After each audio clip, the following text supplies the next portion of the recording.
Invités, chers partenaires et amis de la République démocratique du Congo, mes très chers compatriotes, à l'heure où le Conseil des droits de l'homme tient sa 60e session, la République démocratique du Congo a souhaité porter dans ce cadre la voix d'un peuple meurtri qui réclame vérité et justice.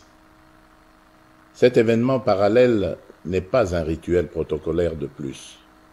C'est un espace de parole utile pour éclairer les consciences et mobiliser les volontés.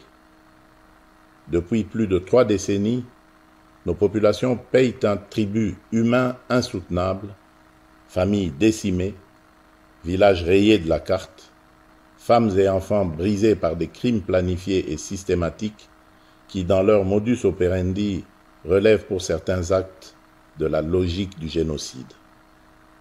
Trop souvent, ces tragédies ont été minimisées, relativisées, parfois niées.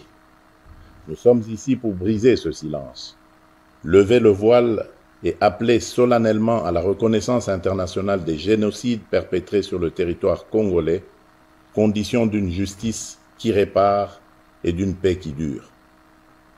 Notre plaidoyer se fonde sur des assises juridiques incontestables et sur un corpus de rapports concordants, nationaux et internationaux, qui documentent l'ampleur, la systématicité et l'intention criminelle de ces atrocités. Il ne s'agit pas d'émotion, mais de droit. Pas d'accusation gratuite, mais d'établissement rigoureux des faits. Le débat que nous proposons s'organise autour de 3 axes très concrets. 1. Cartographier les faits à caractère génocidaire commis en République démocratique du Congo au cours des 30 dernières années. 2. Établir l'existence de génocides perpétrés sur notre territoire à l'aune des critères reconnus par le droit international. Enfin, 3. Mettre en place une architecture de justice transitionnelle adaptée à nos réalités, garantissant vérité, poursuite et réparation. Pourquoi maintenant? Responsabilité de rompre le cycle déni, impunité, récidive. Parce que la prévention exige d'abord la nomination des crimes et la reconnaissance des victimes. Parce qu'aussi que la stabilité de toute une région dépend de la capacité à dire le vrai, à juger le criminel, à réparer l'irréparable et à garantir la non-répétition.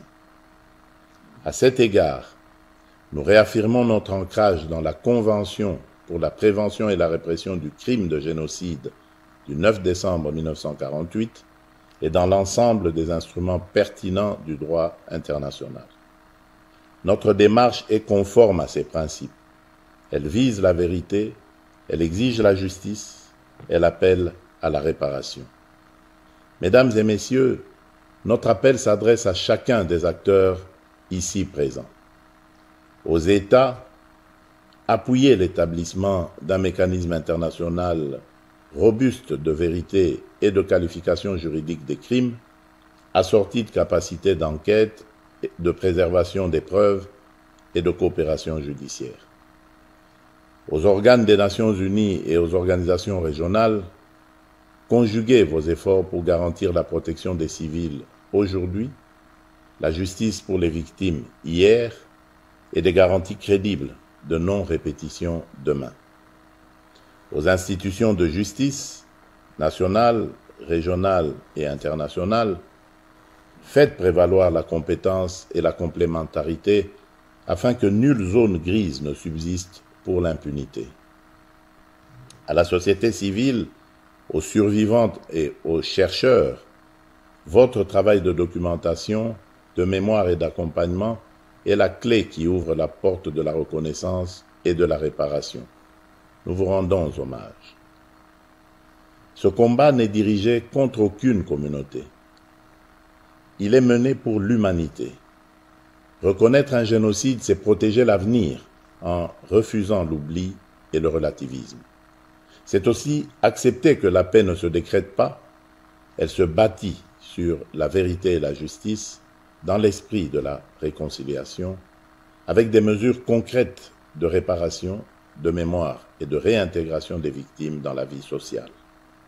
En ma qualité de président de la République démocratique du Congo, je prends l'engagement de soutenir les démarches sérieuses et crédibles visant à la reconnaissance des génocides commis sur notre territoire, à l'établissement des vérités, des responsabilités et à la garantie pour les victimes de leur droit à la vérité, à la justice et à la réparation. Notre main reste tendue pour le travail commun, notre détermination demeure entière. Je forme le vœu que de Genève s'élève une voix claire, ne pas oublier, ne jamais répéter, commencer à guérir. Que cette triple exigence irrigue l'action des institutions, inspire la coopération internationale et honore la mémoire. Après ce message de son Excellence, M. Félix-Antoine Tshisekedi. Bote Bandeko, bienvenue dans Tosha TV.